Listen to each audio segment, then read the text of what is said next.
love watching Golf Central live from usually at the Ryder Cup or a major, the Masters. And then I'm always watching Brandel Chamblee because chances are he's going to say something to piss somebody off. He's really, really good at that. But I watched yesterday. Brandel, I don't think you upset anybody yesterday. What's going on? You going soft on us? I don't know. I kind of had an off day, I guess. Yeah, I don't know that I've pissed anybody off this whole week, Dan. I'm on great behavior this week. Yeah, but I don't like that. I brought this up when you see certain guys, like Freddie Couples is 65, and he shoots a 1-under. But, the familiarity there, he's not going to hit it where everybody hits it. But as Payne Stewart once said to me, our game is about misses. Where we miss and being able to get up and down as opposed to where the average golfer misses. But that local knowledge, how much does that play in with Freddie, being up there, at least hanging in on the leaderboard? Yeah, I think in a huge way. I mean, there are a lot of things that I think help the elderly at Augusta National. The fairways there are 55 yards wide. Yesterday was just an ideal day for scoring. It wasn't, the course in spots was firm, like 15, but it was a Goldilocks day. It was pretty warm. Wind wasn't blowing. And then Freddie's he's an unbelievably good golfer, and he's aged so well because the swing is long and it's languid and it's loose. It's kind of crazy, if you think about yesterday. Yesterday was really a crazy day. Sneaky, one of the crazier days I think I've seen. You had a guy that won twice last year shoot 90. You had a guy on Social Security that shot 71. And when we talk about somebody relieving themselves or going into Rays Creek, I should say, normally it's because they hit a shot in there, not because they went in there to relieve themselves like the U.S. Amateur champ did yesterday. He said, though, I'll give him a lot of credit. He said it was the largest amount of applause he got all week. And then Rory with the double bogeys coming in. Back. So he's not in trouble, is he? Because you got to be careful with your demeanor at Augusta. Certainly the patrons do. What about the golfers? I'm sure the Augusta committee wasn't too happy with him. He said he forgot to go to the bathroom. I don't know how one does that, but you have to be, I guess, judicious. There was a porta potty on the 13th tee. I guess he forgot. And anyway, what are you going to do? What are you going to do when you play with it? When you got to go, you got to go. But Rays Creek, and then what else? What else happened crazy yesterday? Rory on 15, and I was telling people. That looked like a perfect shot. His second shot in, it goes right over the stick. Now it's on the back. Now it's tricky because it borders on that's unbelievable or oh my God. And then Nance said right away, it's gone because it got to that certain point. It had a little bit of momentum, and then Jim says it's gone. It's in the water.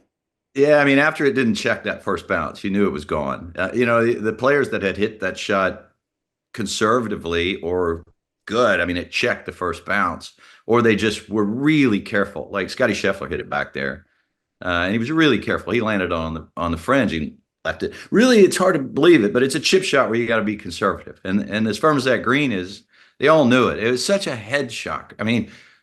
Rory, I would imagine you know better than me, but pulling for Rory, and almost everybody in the world of golf pulls for Rory. Is maybe it's akin to, you tell me if this is a decent analogy, I may use it tonight. Would it be like being a Buffalo Bills fan?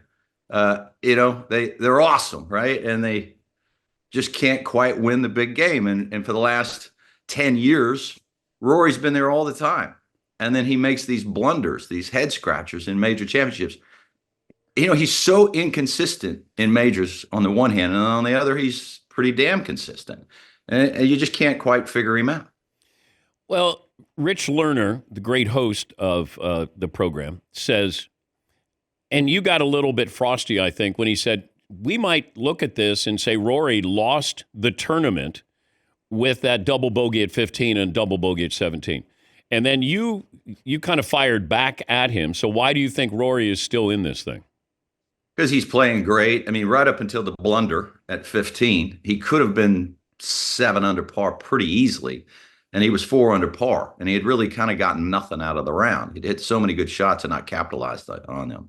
He played great coming in here, and Rory tends to play his best golf when he's kind of out of it, and he's not out of it. I maintain that the lead is really Scotty Scheffler. That's the person you got to beat. No disrespect to Justin Rose. It's hard to sustain that level of golf that he played yesterday for 4 days. He just made a bogey at the fifth. He's hit some of the worst shots I've seen somebody hit who's leading a golf tournament early in round number two. Fourth hole, par three, pins up front. He laid the sod over his approach shot 50 yards short of the green. I've never seen anybody do that. And he got up and down for par. So he kind of smoke and mirrors, and then he bogeyed five. So my point is, he's four back of Scotty Scheffler. Well, you don't think Rory can make up 4 shots over 3 days? And if I'm Rory, I'm sitting there thinking, I got to go out and get 12 under par over the next 4 days, and that should do it. So, no, I don't think he shot himself out of it. But he made pretty much all the mistakes he could make yesterday. How does Augusta keep this so the scores don't get out of hand? When you see DeChambeau hitting at 350 yards, and then you got a short iron into a par five, Rory with that. And as you said, you can blast it there. Like if you miss a fairway, it's saying a lot about your driving ability or lack thereof. But what does Augusta continue to do to keep it in a certain number if that's important to them? Well, the golf course has a lot of length to it. The Augusta, more than any other golf course, I think, in the country, has managed to sort of keep up with the technological and I would say physique changes in the game of golf. The scoring average yesterday was 73.4. Last year it was 73.9. I mean, if you go back 40 years, that's kind of what the scoring average was. So they've kept in step. The greens are firm. They're the most undulating, difficult greens in the game of golf. There's plenty of trouble to wreak havoc out there. So the difficult part of Augusta National is to go around there and not to have some huge blunder. Because if you make a mistake, you make a double, you make a triple. And eventually the winner is the guy who just doesn't make a double bogey for the week. I mean, with few exceptions. And that's why Scotty Scheffler is so unique. What makes Scotty great is not any one thing. It's like what makes any great athlete. It's not any one thing. It's just a number of things. He's long, he's straight, great irons, great chipper, and he's very judicious. He's very methodical about how he plays the game, much in the Tiger Woods or Jack Nicklaus vein. But when does he, or has he graduated in, now he's one of the great golfers of all time? Ooh, gosh, you got to get into rarefied air there. 5, 6, 7 major championships, 25, 30, 35, 40 wins. I mean, he's a 5-year run away from, having that sort of moniker attached to him. I mean, this is what they look like, though, Dan, on the way to being called that. They look like this. Yeah, and I'm always careful because you see these guys and they're like unbelievable. Then all of a sudden you go, where'd that guy go? Right. It happened with Jordan Spieth. Yes. Where did that guy go? It happened with Justin Thomas. It's like, where did that guy go? Dustin Johnson, where did that guy go? John Rahm to some extent right now. And it's really hard to sustain that. And the reason I think we're inclined to say Scotty Scheffler is going to be less inclined to have those big valleys is because he's not a swing tinkerer. He doesn't think that there's something better next door or somebody knows something. And he's got such a well-balanced family life. I just can't see him jumping to live. I can't see him jumping to swing teachers. I can't see him trying to transform his body and getting injured. And all of those things, those are sort of life existential hurdles I don't think he'll be susceptible to. He's Brandel Chamblee, Golf Channel lead studio analyst, and you can watch live from the Masters after the round is concluded. You look at the live guys, and I wondered about playing that style of golf in that environment and then dialing it up to play in this. And John Rahm, I think he played pretty well at Doral. I think he had a couple of bad holes. DeChambeau, I watched him. But the difference between DeChambeau and John Rahm going from Live to Augusta was what yesterday? I feel like John Rahm feels extra pressure in major championships. He's been criticized for being sort of a turncoat because he had critical remarks about Liv initially and said he'd never leave the tour. Then he did. So he's been a little critical. He goes over there, he plays well, and then he comes and plays poorly in the major championship. So I almost feel like there's a lot of pressure on him to perform. And Bryson, on the other hand, I feel like he uses live events to prepare for major championships. He doesn't really seem to be in them.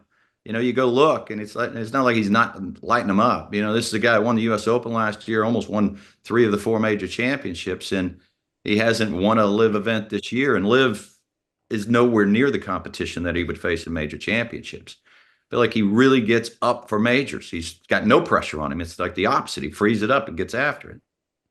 I think he's great to watch, but it feels like he'll take on anybody. Like he probably says, I'm the best golfer in the world. I don't care what Scotty Scheffler does. I'm still better than him. Like that confidence, he exudes it. Yeah, he does. It's really fun to watch him. He plays the game with such audacity, he's like a gambler. On the one hand, he's like John Daly, in that he goes after everything. But on the other hand, he's like Ben Hogan. Now, you couldn't find 2 more incongruous figures. Yeah. He's relentless in his pursuit of perfection. But then when he gets on the golf course, he plays with absolute reckless abandon. He swings at every single pitch as hard as he can. He couldn't be more different than Scotty Scheffler in the way he plays the game. But the preparation, you got to tip your cap for it. He's out there well after dark a lot of nights. When we're doing live from, we just turn around and there's Bryson on the range getting after it. I was amazed watching your coverage last night. It's 8:00. He's been done for 3 hours or 2.5 hours. He's out there hammering drives. And you said there's no more daylight here. I think they have. Do they have lights on the driving range there for him? Because he was the only guy who looked like he was out there. It's funny. I didn't turn around to look, but he was lit like there were lights out there. I don't know that he needs lights because he's got the TrackMan or the quad. He's quad right there, so he just hits and then looks down and he doesn't need it. And it's dinner time. It's bedtime. But can you hit too many balls when you're out there? Yes. Every other player in this field would say yes to that question, but not him. There's a ball count going for the week, and almost everybody. It's pretty cool to watch. The first year I can remember, there's a ball count. There's a group of statisticians that count the balls of every player out there. Data Golf. It's a good follow on the driving range. Yeah. Data Golf does this. So I looked at it yesterday, and it had everybody listed, and the most balls to the least balls hit. And you go over here to the least balls hit, and it's all the guys that are playing the best. They got it. They're not looking for it. They got it. And these statisticians, they're brilliant. They do a correlation to where the fewest balls correlates to how well they're playing coming into the week. The most balls correlates to the guys that are playing, except for Bryson, and he's out there hitting thousands of balls over the course of the week. You'd think you'd be sore. You'd think you'd be tired. All of these things you don't want in a major championship, but he does it every dadgum day. As far as I can tell, he doesn't have kids. He doesn't have a wife. He doesn't have a girlfriend. It's just him and those golf balls. And he's like Hogan. He really is. This is something Ben Hogan would be doing. Do you hold out any hope of Tiger's return? And if so, what will he look like? Watch. I don't know if you probably watched some of the TGL. It was kind of cool to watch. Mm-hmm. And Tiger was swinging great in that thing. And I had all the hope he was going to come back and play some good golf this year. Let's hope. I mean, he's going to be this year's probably gone, so it'll be 50 before we see him again. But as we've seen with Freddie this week, and as we saw with Phil Mickelson a few years ago, these guys can still play some great golf in their 50s. Tiger's ball speed when I was watching him in the TGL this year, Dan, was like it was close to 180 miles an hour, and he was pushing off that right foot, which got mangled in that last accident. So, I won't say no. But it's really far-fetched, at this point. I'll leave you with this. I did a story on Byron Nelson. So when he was alive, he went down to his ranch, and he couldn't swing the club anymore. He was a lot older, but he wanted to hold the golf club. And so we're out on the ranch, and Hogan was still alive. And I said to Byron, do you think you could call Ben Hogan and I could do a feature? We were doing Legends of the PGA Tour. And he looked at me, he goes, oh, no. And I said, but I just, I guess he didn't live very far from Byron. And I'm thinking, hey, if Byron would call Ben Hogan, maybe Ben Hogan would do a sit-down interview with me. Better. But Byron looked at me, and he's a gentleman. He was one of the nicest people, and he just gave me this look like, that might be the dumbest question I've heard. Nobody messes with Ben. Nobody wants to call him. I commend you for the ask. I mean, Gary Player famously called him sometime, after he'd won a couple of majors and said, I'm having problems with this or that in my game. And Ben Hogan said, whose clubs do you play, Gary?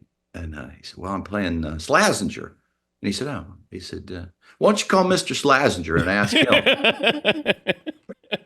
I mean, he was a hard ass. Oh, but I would have loved you to interview him. I would have loved to see if you could get him to laugh and open up, because he was a tough character to crack. And people are still looking at his swing as the greatest golf swing ever. Now, I would put Sam Snead up there too.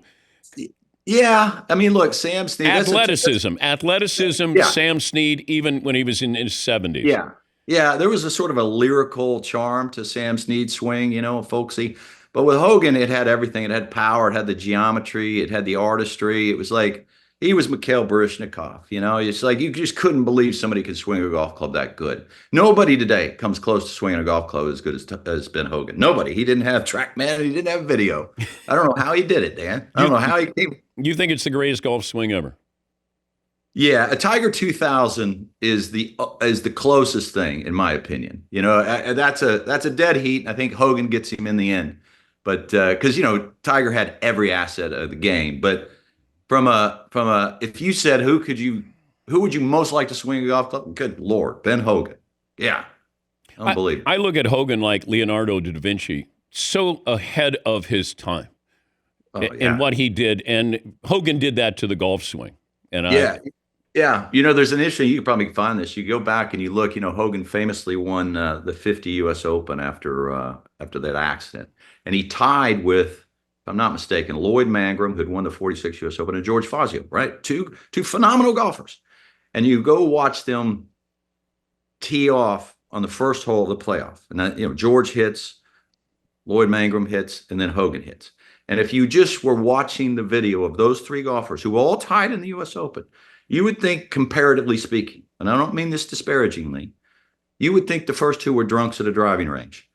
And then because the symmetry, the movement, the grace, the power, every movement had a purpose in Hogan's swing. It's the most beautiful thing in the history of golf. No question about that in my mind.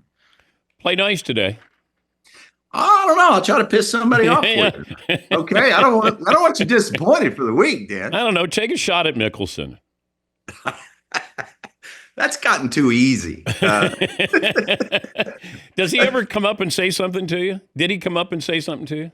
Well, we have mutual friends, good friends. His kind of best friends are kind of my good friends, and we've a time or two talked about getting together and having a powwow. It hadn't happened yet. I like Phil. I miss his golf.